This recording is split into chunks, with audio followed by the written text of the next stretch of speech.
First of all, the crisis is a serious one, and in order to deal with the issues surrounding it, we need to develop a sense of urgency and put everything in perspective and even ask ourselves, how did we get to this point? And therefore, that helps us to look back and maybe see where we fell short and try to correct what we can and as fast as we can so that we don't have to repeat the mistakes or the shortcomings. And really I'm saying this with the sense that most of the things are known. Where it is building capacities, domestic, national capacities to meet the challenges of the food systems and make sure our people don't go hungry and so on and so forth. Second, that it's not just what we say that is very important, food. Food is important in many ways. I mean, nothing else can be done by anybody unless we have fed. It's about life. It's about, therefore, the fuel for human beings to live and be able to do what they want to do. Yeah. But associated with that, the most important, interesting thing is it is also a business. Mm-hmm. It benefits from skills, knowledge, technology. And so if this is the case, why don't we therefore do what we know we need to do to bring all these things together, especially knowing so that in Africa, we stop being challenged or running into all kinds of shocks just because a crisis has hit somewhere else. You can see, I think it was mentioned, if you look at the crisis in Ukraine, Russia-Ukraine crisis, okay, then the whole of Africa suffers because we can no longer get wheat or fertilizer or different kinds of things. So all these are lessons we should learn from, and they have been there. The lessons have been there for a long time, for many years before. So if we can learn these lessons and therefore quickly act to prevent such a things happening, I think in Africa there are many toolkits we have in our hands we can apply to really protect ourselves from these shocks that come up every other time from different other continents when we can deal with the situation ourselves.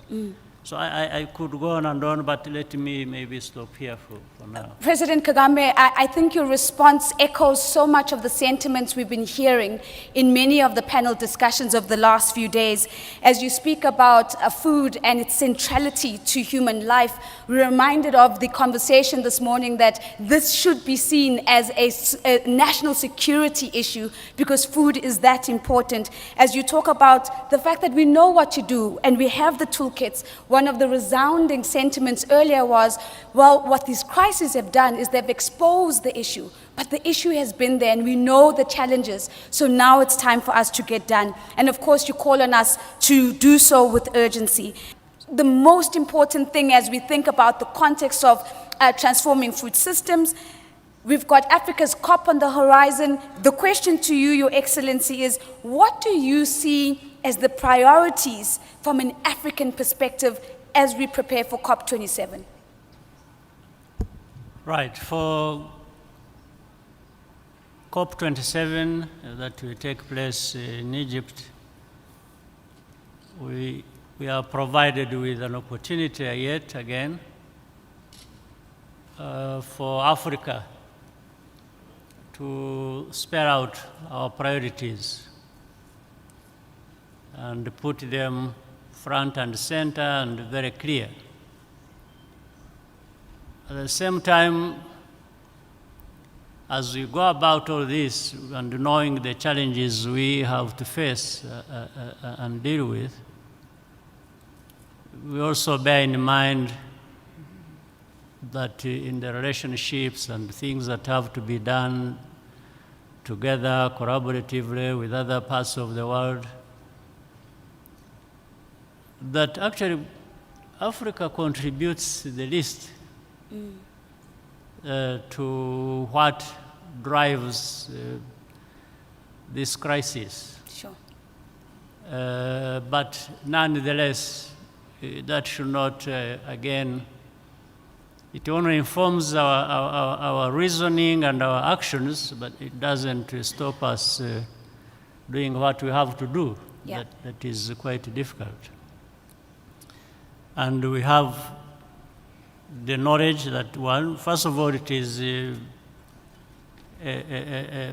uncertain and predictable situation we have to deal with. If you look at what is happening in each of our countries or regions and beyond, rain is being affected and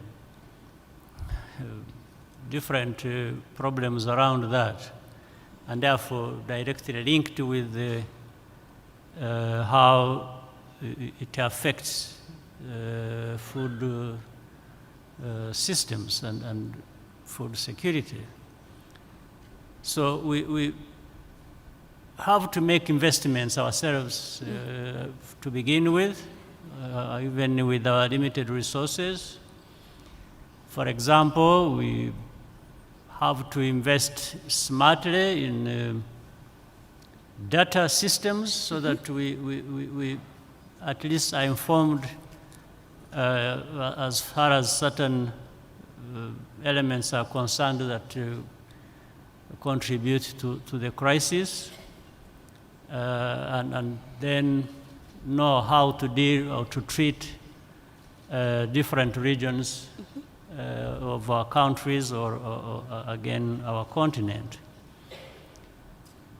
We also have to remind the rest of the world, given what I said earlier, that it is important the commitments we always make together and should be fulfilled. Yep. In particular, I'm talking about if you look at the financing that is required for climate adaptation. These are huge funds required to do that, and some commitments have already been made.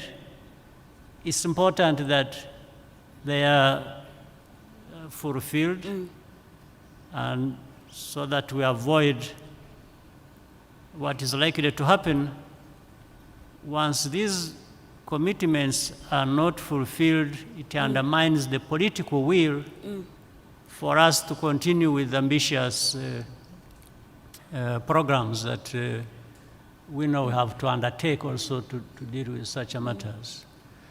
So it's not a blame game, but Yeah. it's something we know that we have each to contribute, but those who contribute more to the crisis should contribute even more to the solution, or trying to withstand the shocks that come from it. So really that is, for me, when we look at COP27, it's about that. It's priorities, it's about commitments, it's about fulfilling them, it's about understanding how to approach everything, knowing that it is creating another crisis, and that is it's affecting food systems. It doesn't matter whether some of the aspects of the crisis are man-made or natural or something. There's something in between that we can do as people. And Africa always, as far as we are concerned, should come at the center and what we can do together ourselves, or how we can do together with others, and so on and so forth. President Kagame, thank you very much.